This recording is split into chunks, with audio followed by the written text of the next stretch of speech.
বুট পরছে, খুব ঠান্ডা বাইরে তো। চলো চলো চলো একটু বাজার যাবো, ওর কালকের কাঁচাগুলো রোদ। এই তোমার কেন করছো? তো আমি এখন চলে যাচ্ছি, কোথায় যাচ্ছি না। গুড মর্নিং, কেমন আছেন সবাই? সঙ্গীতা চ্যানেলে আপনাদের স্বাগত জানাই। তো সকাল সকাল বাবুসোনাকে স্কুল ছেড়ে দিয়ে চলে এসেছি, এখন পরোটা করছি। কালকে তো রবিবার ছিল, মাংস হয়েছিল, আজ একটুখানি মাংস রয়ে গেছিলো, মেয়ের জন্য সকালে রেখে দিয়েছি, রুটি দিয়ে খেয়ে পরোটা দিয়ে খেয়ে নেবে।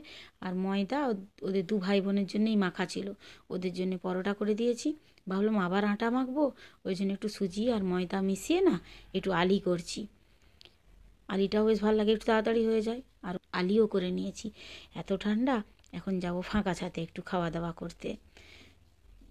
তো দেখতে দেখতে এখন 8:30 বেজে গেছে, এসে না এসে চা খাইনি। বাবুসোনাকে 7টায় স্কুলে নামিয়ে দিয়ে একটু এদিক ওদিক করে ঘুরে আসতে আসতে আমাদের 7:30 পৌনে 8টা বেজে যায়। দিয়ে ছাতের খাটটা গুছালাম, মেয়েকে ডাকলাম, দিয়ে বাবুসোনাকে আবার 8:30টার সময় স্কুল থেকে নিয়ে এলো। তারপর আমরা ফাঁকা ছাতে এসেছি।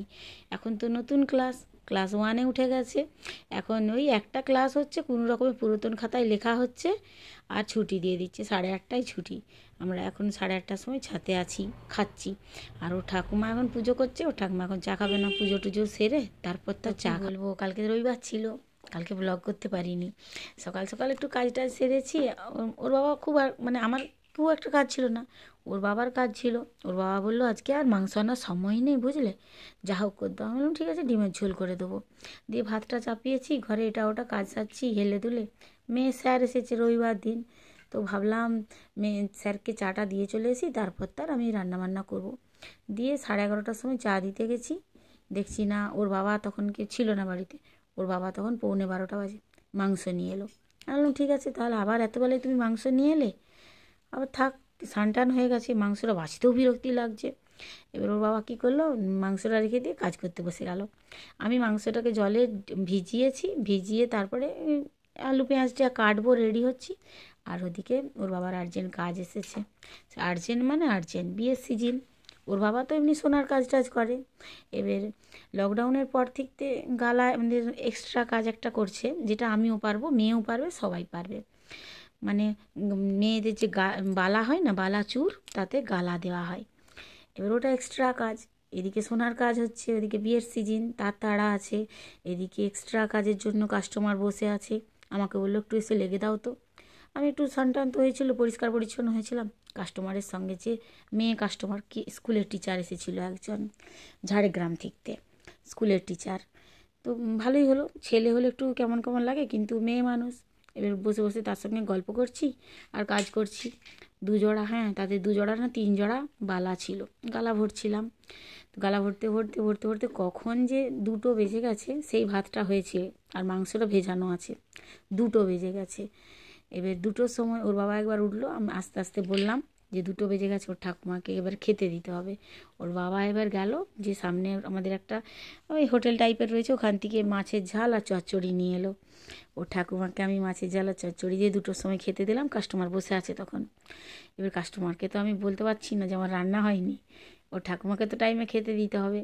সে তো আর জানবে না যে নিচে কি হচ্ছে না হচ্ছে, সে তার 3তলায় বসে রোদ পোয়াচ্ছে।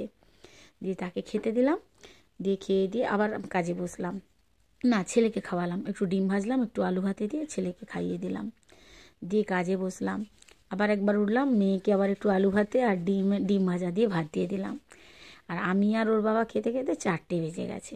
একের পর এক কাস্টমার আসছে, আমরা দুজন কাজ করছি আর খাবার এরকম অবস্থা। মাংস তারপরে যখন ওর বাবা আমি উঠলাম, 4টের সময় খেলাম, দিয়ে আবার কাজে বসলাম। ওর বাবার কাজ করছে, আমি তার এক্সট্রা কাজটা করে দিচ্ছি। এই করতে করতে 6টা বাজলো। 6টার সময় আমি ওর দোকান, ও বেরিয়ে গেল ওর বাবা, আমি দোকানটা একটু পরিষ্কার করে টোরে আমি গেলাম যে এবার মাংসটা বাছি, দিয়ে চাটা বানাই। দিয়ে চাটা বানিয়েছি, মাংসটা বেচেছি, আবার একটা কাস্টমার এসেছে। আবার চাটা নিয়ে কাস্টমারকে একটু চা দিলাম। 2জন এসেছিলো, তাদেরকে চা দিলাম, ওর বাবাকেও দিলাম, আমিও দিলাম। ওর ঠাকুমা তখন বেরিয়ে গেছিলো, ওই সৎসঙ্গতে গেছিলো। দিয়ে আমি চা খেতে খেতে আবার একটু কাজ করলাম। কাজ টাজ করে যখন উঠে রাত্রেবেলা মাংস বানিয়েছি, তখন বাজে 9:30। খুব সুন্দর ওর বাবা দই এনে দিল, দই টই দিয়ে একটু কষা টাইপের করেছিলাম, ভালোই লাগলো। দুপুরবেলা ঝোলের থেকে রাত্রেবেলা যে মাংসটা বানালাম, খুব ভালো লাগলো খেতে। দিয়ে ওই একটু মাংস রয়ে গেছিলো সকালবেলা, ওই যে টিফিনে পরোটা খাওয়ার পর ছেলের আবার খিদে পেয়ে গেছিলো, ওই যে বড়াগুলো বানালাম না, ওই বড়াগুলোও খেলো। আর এদিকে আমি একটু চচ্চড়ি বানাচ্ছি, পালং শাকের চচ্চড়ি। তো আমি একটু গরম জল দিয়ে, একটু মাটি টাটি থাকে না, একটু গরম জল দিয়ে ধুয়ে নিয়েছি। আর আজকে আর ও এত মানে ও ঠাকুমা 3তলায় আছে, আমার একটু তাড়াহুড়া আছে, আমি জন্য নিজেই কেটে নিয়েছি। কেটে রান্না করতে একটু বিরক্তি লাগে আমার, সব দিন এসা দেখতে ওর ঠাকুমা কেটে দেয়, কিন্তু যেদিন কাটেনি সেদিন আমাকেই কাটাকাটিটা করতে হয়।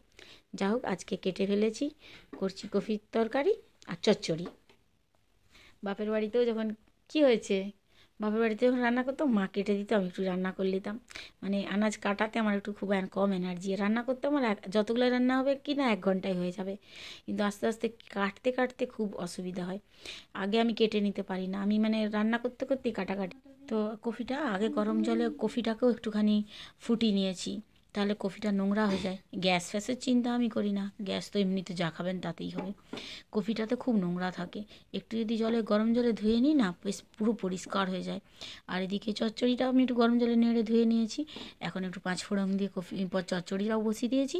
আর ওদিকে কফিটাও ভাজতে করে দিয়েছি, একটু হালকা লাল লাল করে ভেজে কফির কষা করব, চচ্চড়ি আর ডাল। আর কালকে মাংস হয়েছিল, তো আজ আর বাজারে এগুলোই ছিল।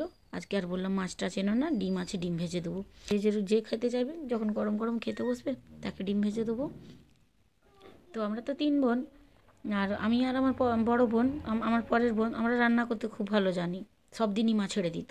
কিন্তু আমার ছোটো বোন একদম রান্না করতে পারতো না, একদম কিছু না। মা যখনই আমার বাড়ি আসতো, কিছু বড় বোনের বাড়ি যেত, ছোটো বোন আর ভাই বাড়িতে থাকতো, ছোটো বোন যখনই রান্না করতো তখনই ভাই খেতে পারতো না, ক্যাচ ক্যাচ করে চিল্লাতো, তখন ভাই ছোট ছিল। এখন যখন ছোটো বোন খুব সুন্দর সুন্দর রান্না করে না, তখন আমার ভাই বলে, কী রে দিদি, সেই ছোট ছোট বেগুন আর বড় বড় ছোট ছোট আলু আর বড় বড় বেগুন কুটে তুই রান্না করে দিনি। ওকে খুব রাগায়, এখন খুব সুন্দর রান্না করে আমার ছোটো বোন, ফোন দেখে দেখে ভ্যারাইটি ভ্যারাইটি সব রান্না করে, ভেটকি মাছের এই ভেটকি মাছের সেই। ওর বর খেতে খুব ভালোবাসে, ওর বর 4টিখানি এনে দেবে আর ও শুধু রান্না করেই যায়, খুব সুন্দর রান্না পেরে গেছে। কেউ বলবেই না যে ও আইবুড়োবেলায় কিছু পারতো না, বিয়ের পর এত সুন্দর রান্না করতে পেরে গেছে। আমি আর আমার বড় বোন তো সব দিনেরই ভালো রান্না করি। আমার ভাই তো খেয়ে দিয়ে বলে, তুই এরকম এগুলো উচিত নয় তোর, তুই এত ভালো ভালো কেন রান্না করু। আর ছোটো বোন একদম রান্না করতে পারতো না। ছোটো বোনকে দেখে আমি ভাবি যে না, আমার মেয়েও একদিন ভালো ভালো রান্না করতে পেরে যাবে। আমার মেয়েকেও রান্নাঘরে যেতে দিই না, বাবা গরম টরম কোথায় লেগে যাবে। এই যে আমার রান্না হয়ে গেছে, ডাল, কফির তরকারি আর চচ্চড়ি। আর যে 2টা ডিম নিয়ে নিয়েছি, ছেলে আর ঠাকুমা খাবে, আমি 2টা ডিম ভেজে নেব। তো খাওয়া দাওয়া করে কালকে ওই যে ওর বাবার হেল্প করছিলাম, আজ সকাল থেকে তো ঘরে কাজ করছি, একটুকুনো আমার ব্লাউজের কাজ হচ্ছে না, সেসবই বানাবো। তো আমি এখন চলে যাচ্ছি, কোথায় যাচ্ছি না, ছাদে যাচ্ছি। জল বোতল নিয়েছি, লাইলিনের ব্যাগ নিয়েছি, 7টা 8টা লাইলিন কিনে আনিছি, কুলুর বিস্কুট। আর স্নান করেছিলাম তো, কেচে বাথরুম টাথরুম কেচে মিলেছিলাম, দিয়ে স্নান করেছিলাম, নিচে এসে বাথরুম ঘষেছিলাম। তো স্নানটা আমি নিচের বাথরুমে করেছিলাম, তাই নাইটিটা এখনও মিলা হয়নি, 3টা বেজে গেল। এতক্ষণ এই যে নাইটিটা মিলবো, আর ছাতের জিনিসগুলা একটু উটকান পাটকান করবো। তুই আসবি? ফোনটা চার্জ দেয়নি বাবার ফোনটা। কুলু একটু আগে গাজর খেয়েছিল, এখন বিস্কুট টাইম, এখন ওর বিকাল হয়ে গেছে। আসতে চল, শুধু বাবার ফোনটা চার্জ দিয়ে দে। আচ্ছা আমি এক্ষুনি আসছি, যাবি তো আয় ছাদকে, নাইলে থাক নিচে। বাবা বৃষ্টি পড়ছে নাকি? গাদা কেচেছি, অনেক কাঁচা আছে আর সে শুকনাও আছে, উলট পালট করতে হবে। তো মেয়ে স্কুল গেছিলো, মেয়েকে আর দেখানো হয়নি। মেয়ে স্কুল গেছিলো, তো যখন স্কুল যাচ্ছে বলছে, মা আমার কটায় ছুটি আমি না জানি না, জানো তো, বাবাকে না 4টার সময় চলে যেতে বলবে। আমি বললাম দেখ 4টায় হোক, হঠাৎ বড় তো 11-এ পড়ে, এবার যখন খুশি তো ছুটি দিয়ে দিতেই পারে, একটা পিরিয়ড হবে ছুটি দিয়ে দেবে। আমি বললাম দেখ বাবা, বাবা কখন আসবে তুই সেটা ভাবিস না, হয় তুই পয়সা নিয়ে যা, টোটো করে চলে আসবি, নাইলে যেই বন্ধু আমাদের বাড়ি পেরিয়ে যায় তার সঙ্গে চলে আসবি, যদি সাইকেলও থাকে তাকে বলবি যে আমার সঙ্গে একটু হেঁটে চল। তো ওটা বলে পাঠিয়েছিলাম। তো দুপুরবেলা ভাই খেতে এসেছিল, তো ভাই আরও জামাইবাবু গেছিলো, একটু ব্যাংকের কাজ ছিল। এবার ব্যাংকটা আর মেয়ের স্কুল কাছাকাছি, তো ওদের ব্যাংকের কাজ হয়ে যাওয়ার পর আমার বর বলল যে চল একটু যেয়ে দেখে আসি সুইটুর স্কুল ছুটি হলো নাকি। যেয়ে দেখছি না সত্যি সত্যি ছুটি হয়ে গেছে। তখন বাজে 3টে। তো এখন 3টে বাজে, তখন ছুটি হয়ে গেছে। তো মেয়েকে নিয়ে এলো। আগে আমার ভাই ছেড়ে দিয়ে গেল আমার মেয়েকে, তারপরে আমার বরকে আবার যেয়ে নিয়ে এলো। যাই হোক, নাইলেও বন্ধুদের সঙ্গে হেঁটে হেঁটে এগিয়ে চলে আসছিল। এসে বলছে তুমি যেমন বলেছিলে বন্ধুদের সঙ্গে হেঁটে হেঁটে আসতে, আমি হেঁটে হেঁটেই চলে আসছিলাম, বাবা গেল তাই, নাহলে হেঁটে হেঁটেই চলে আসতাম। আমি বললাম হ্যাঁ, তো বড় হয়েছো, এবার তো একটু একটু বেড়াতেই হবে। দিয়ে এখন এই যে ফাঁকা সাথে এসেছি, একটু হাসাহাসি হচ্ছে। একটু তাকে বললাম বল না একটু কথা। সে কী কথা বলবে, সে তো লজ্জায় অস্থির। ওর মতন বেলায় আমিও লজ্জা পেতাম, কিন্তু এখন আর লজ্জা পাই না। ও একদিন এক্সপার্ট হয়ে যাবে, আর লজ্জা টজ্জা পাবে না। সেদিনেই লেবু গাছটা নিয়ে এসেছিলাম, দেখছি না 2, 3টে, 4টা 5টা ফুল খসে পড়ে গেছে, 2টা লেবু হয়েছে। সেগুলাই এখন দেখছি।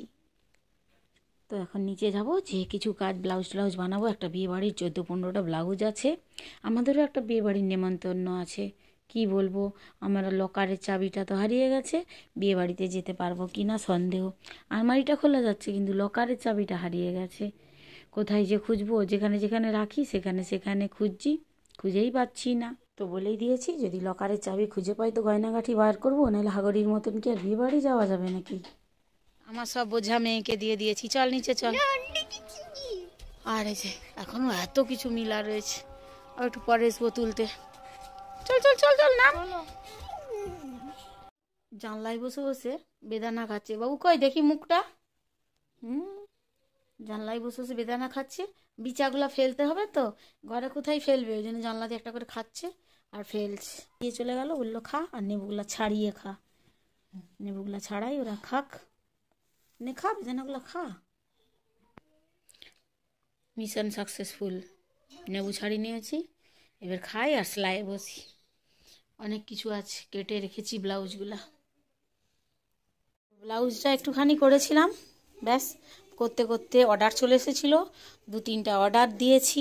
কেক, পিৎজা করেছি, চা খেয়েছি, একটু মুড়ি খেয়েছি। এখন আমি একটু যাচ্ছি বাজার। এই ঘুর একটু আমার দিয়ে তাকা। এটা যেটা, হ্যাঁ এটা দার্জিলিং গেছিলাম, আমি ওর জন্যেই কিনেছিলাম, আমি পরেছিলাম। এখন বলছে তোমারটা আমি পরবো না, ওরটাই আমি পরেছিলাম। ও সেজে গেছে, আমি এই যে চুড়িদার পরেছি, চাদর নিয়েছি। বাবুসানা নিচে বেরিয়ে গেছে, বুট পরছে, খুব ঠান্ডা বাইরে তো। চলো চলো চলো একটু বাজার যাবো, ওর 2-একটা জিনিস কেনার আছে। আজকে সোমবার, আজকেই ওর ছুটি আছে, ব্যাস, নাইলে ওরা ছুটির দিন নেই। চল চল চল, আলো টালো নিমা। বাবা রে, ছাঙ্গু 0 পয়েন্ট। তোমরা এখন দার্জিলিং নাসুলা থেকে সিকিম থেকে বেড়াতে পারছো না যে। ও দরজাটা ভালো করে না, তোর গুড়গুলা বাবা নিয়ে গেছে নিচে। কি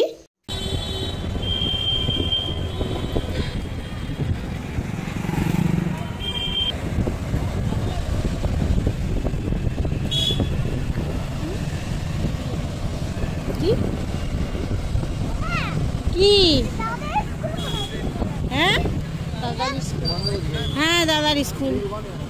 না না না না, সেদিকে যাবো না, চলো।